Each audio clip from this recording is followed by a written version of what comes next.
Mga kababalaghan at katatakutan, handa na ba kayong muling sumabak sa isang gabi ng lagim at misteryo? Ako si Baltasar at ito ang Creepy Pinoy Stories, ang inyong paboritong tambayan para sa mga nakakakilabot na kwentong hango sa ating sariling bayan. Maraming salamat sa inyong patuloy na pagsuporta at pagtangkilik sa aking channel. Kung bago ka pa lang dito, huwag kang mag-alala, madali lang sumali sa aming lumalaking komunidad ng mga mahihilig sa mga nakakatakot na kwento. I-click mo lang ang subscribe button at itap ang notification bell para lagi kang updated sa bawat bagong upload. At kung nagustuhan mo ang ating mga kwento, huwag kalimutang i-like at i-share sa iyong mga kaibigan. Handa na ba kayo? Tara na't simulan natin ang paglalakbay sa madilim na daigdig ng kababalaghan. Ngayong gabi, ihahatid ko sa inyo ang kwento ng Ang Sigaw ng Berdugong Usa. Isang malamig na gabi sa Maynila, sa gitna ng mga kumukutitap na ilaw ng Pasko, si Leo, isang mahusay na photographer, ay nag-aabang sa labas ng bahay ni Isay, ang kanyang kapatid na may kakaibang sining at mga halaman. Ngunit ang kanilang tahimik na paglalakbay patungong Sagada ay biglang magiging isang bangungot ng isang nilalang ang magpapakita sa kanila ng kakilakilabot na galing sa kabilang mundo. Ano ang lihim ng Berdugong Usa na may sigaw na parang tao, at sino ang batang boses na nagmumula sa dilim? Samahan ninyo akong tuklasin ang mga sagot sa misteryosong pangyayaring ito na siguradong magpapabilis ng inyong tibok ng puso at magpapalakas ng inyong paniniwala sa mga kwentong hindi maipaliwanag. Huwag bibitaw dahil ang kwentong ito ay magdadala sa atin sa isang bagong antas ng takot. Sa gitna ng kalye sa Maynila na binibihisan ng mga dekorasyong pamasko at mga ilaw na kumukutitap, si Leo, isang profesional na photographer na may bit-bit na kamera, ay matiyagang naghihintay sa labas ng bahay ni Isay.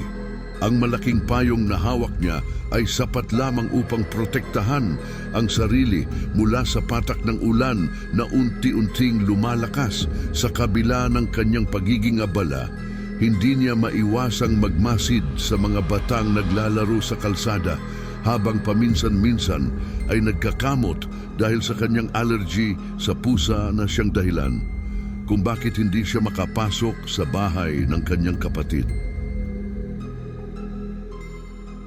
Sa kanyang mukha, bakas ang pag-aalala habang tinitingnan ang madilim na kalangitan. Ang bawat kulog at kidlat ay nagbabadya ng mas malakas na pag-ulan ng yelo na maaaring magdulot ng kapahamakan sa kanilang mga plano. Hindi nagtagal, lumabas si Isay mula sa bahay na puno ng halaman at makukulay na pader na may mga sining na kanyang nilikha. May bakas ng pagmamadali sa kanyang mga kilos habang isinasara ang pinto. Tila ba hinahabol ang oras na hindi nila kayang pigilan. Habang sila'y naglalakbay sa loob ng kotse patungong Sagada, isang katahimikan ang bumalot sa kanila, tanging ang tunog ng makina at ang patak ng ulan sa windshield ang maririnig.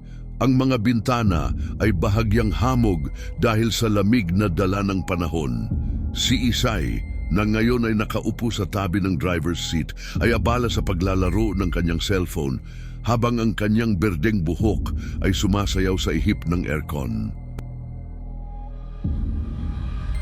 Sa kanilang paglalakbay, dumaan sila sa mga tanawin ng palayan at kabundukan na paminsan-minsan ay natatakpan ng hamog na nagbibigay ng misteryosong aura sa kanilang biyahe.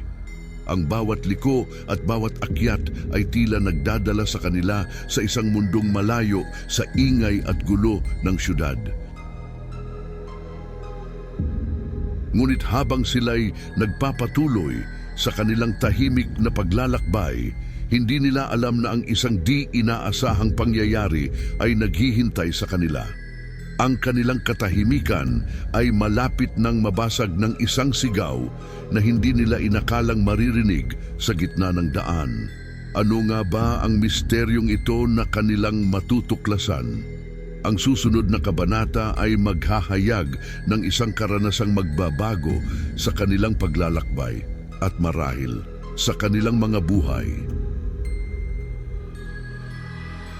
Nanginginig ang mga kamay ni Leo habang mahigpit na hinahawakan ang manibela. Ang kalsada patungong Sagada ay basa at madulas at ang mga puno sa paligid ay yumuyuko sa lakas ng hangin na tila ba may babala sa kanilang paglalakbay.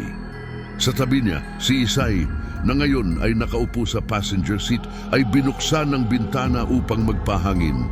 Ang hangin na pumasok ay may halong lamig at amoy ng lupa na nagdala ng kakaibang pakiramdam sa loob ng kotse. Ang lamig, kuya, ani Isay habang niyayakap ang sarili. Pero mas mabuti na to kaysa sa usok sa Maynila.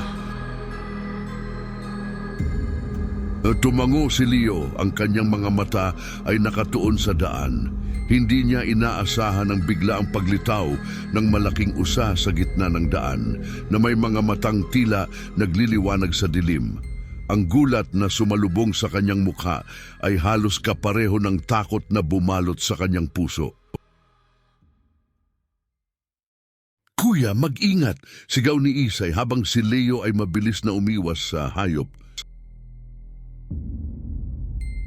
Sa pag-iwas ni Leo, ang kotse ay umikot at sumadsad sa gilid ng daan na nagdulot ng malakas na kalabog at pagyanig sa kanilang upuan. Ang mga maleta sa likod ay nagtalsikan at ang mga bintana ay umuga sa lakas ng pagkakabangga.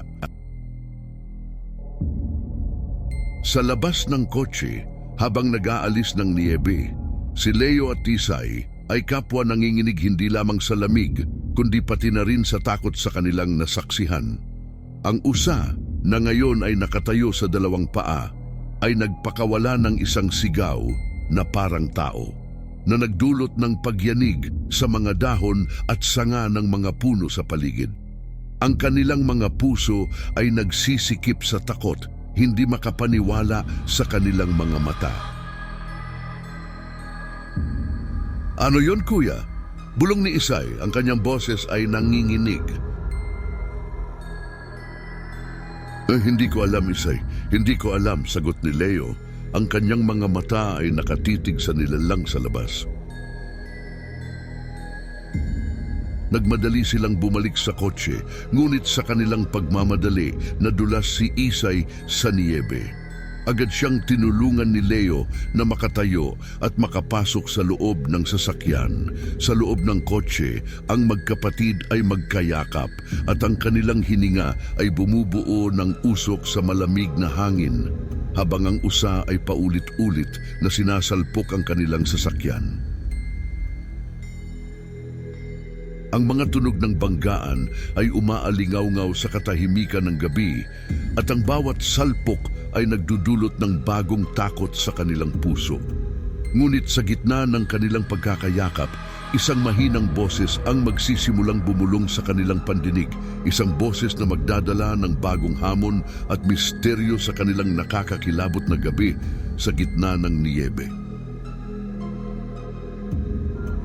Sa gitna ng kanilang pagkabahala, isang mahinang boses ng batang babae ang kanilang narinig na tila nang gagaling sa likod ng kotse. Ang bawat salita ay nagdulot ng pagtayo ng balahibo sa kanilang katawan na parabang may yelong dumampi sa kanilang balat. Tulungan niyo ako, anas ng boses na tila humihiwa sa katahimikan ng gabi. Si Isay, na may likas na pagiging matulungin, ay agad na nagtangkang buksan ang pinto ng kotse. Kailangan natin siyang tulungan, Leo, sambit niya, habang hinahawakan ang seradura ng pinto.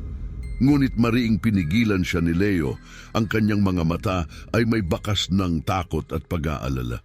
Huwag, Isay! Hindi natin alam kung ano talaga yan, sabi niya, ang kanyang boses ay nanginginig. Ang pagtatalo ng magkapatid ay napuno ng tensyon. Bakit ba ayaw mo? Tanong ni Isay. Ang kanyang tinig ay halo ng galit at pag-aalala. Hindi ito ang tamang oras para maging bayani. Tugon ni Leo, ang kanyang mga salita ay tila mga patak ng ulan sa isang maingay na bubong.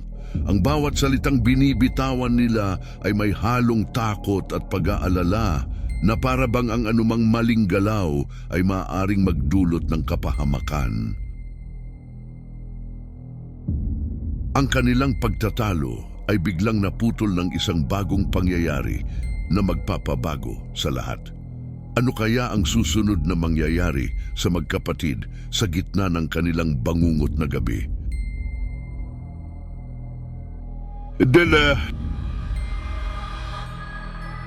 Ang pagdating ng kanilang ama na may dalang lubid at ilaw ay parang sinag ng araw sa gitna ng dilim.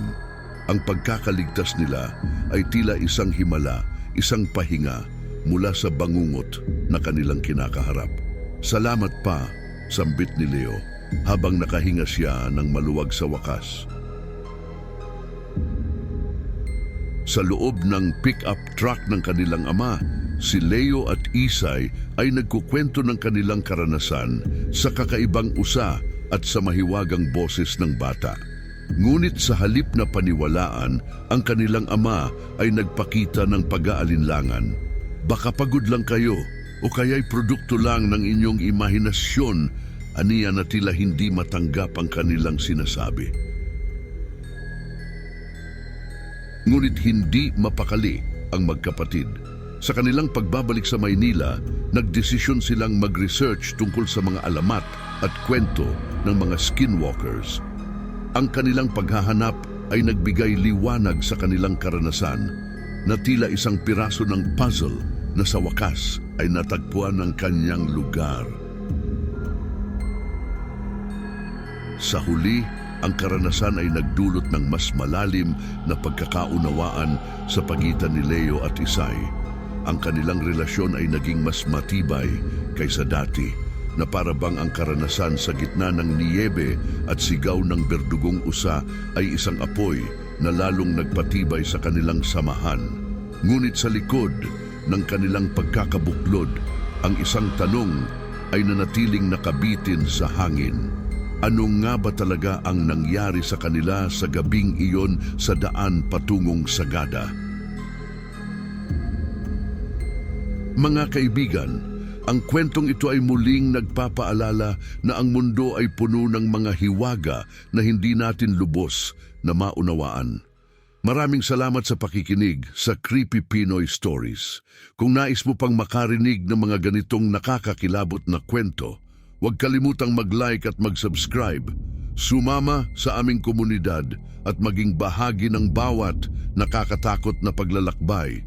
Hanggang sa muli, mga ka-creepy, mag-iingat kayo dahil hindi natin alam kung anong kababalaghan ang naghihintay sa dilim.